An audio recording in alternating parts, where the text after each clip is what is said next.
রামপুর নামে একটি ছোট্ট গ্রাম ছিল। সেখানে সবাই খুব আনন্দে বাস করত। সেখানে সবাই একে অপরের পরিপূরক হিসেবে অভিহিত করে।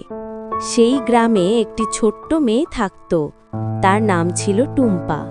সে খুব সাহসী ও নম্র। গ্রামের সকলেই তাকে খুব ভালোবাসত।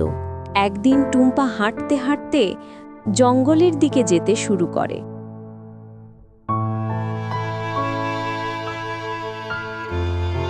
হঠাৎ তার নজরে একটা জাদুর ঘণ্টা পড়ে। সে ঘণ্টাটা তুলে নেয়। ঘণ্টাটা নিয়ে সে একটা ফাঁকা জায়গায় চলে যায়।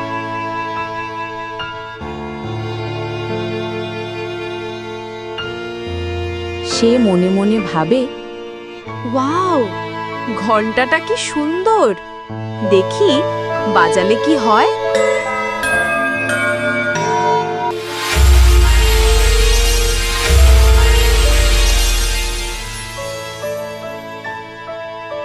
আমি হলাম ঘণ্টার পরী।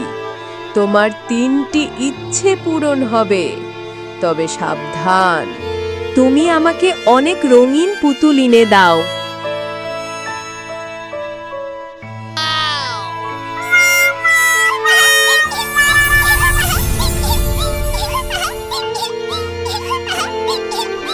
টুম্পার চারপাশে হঠাৎ অনেক রঙিন পুতুল নাচতে শুরু করে।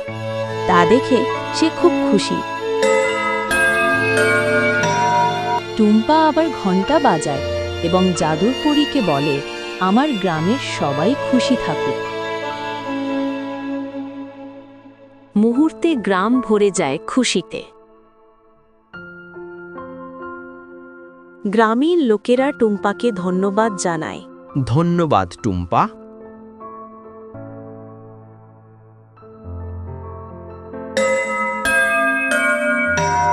সে আবার ঘণ্টা বাজিয়ে বলে, আকাশ থেকে অনেক লজেন্সের বৃষ্টি হোক। সাথে সাথে আকাশ থেকে বিভিন্ন রঙের চকলেটের বৃষ্টি হতে শুরু করল। গ্রামের সকলেও খুব খুশি হয়।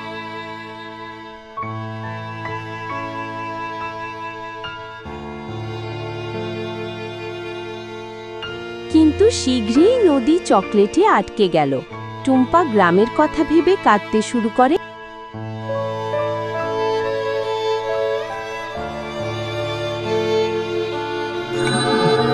ক্রমশ নদীর জল শুকিয়ে যেতে থাকে।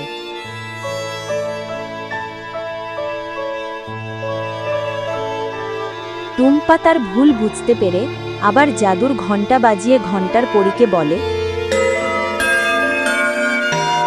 না, আমি ভুল করেছি, সব আবার আগের মতো করে দাও।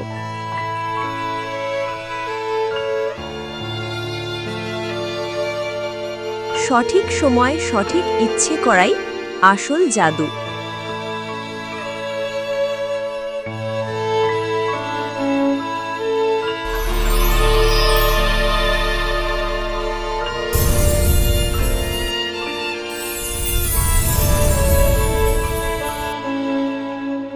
এভাবেই টুম্পা শিখল জাদু আছে, কিন্তু সেটাকে বুদ্ধি দিয়ে ব্যবহার করাই সবচেয়ে বড় শিক্ষা।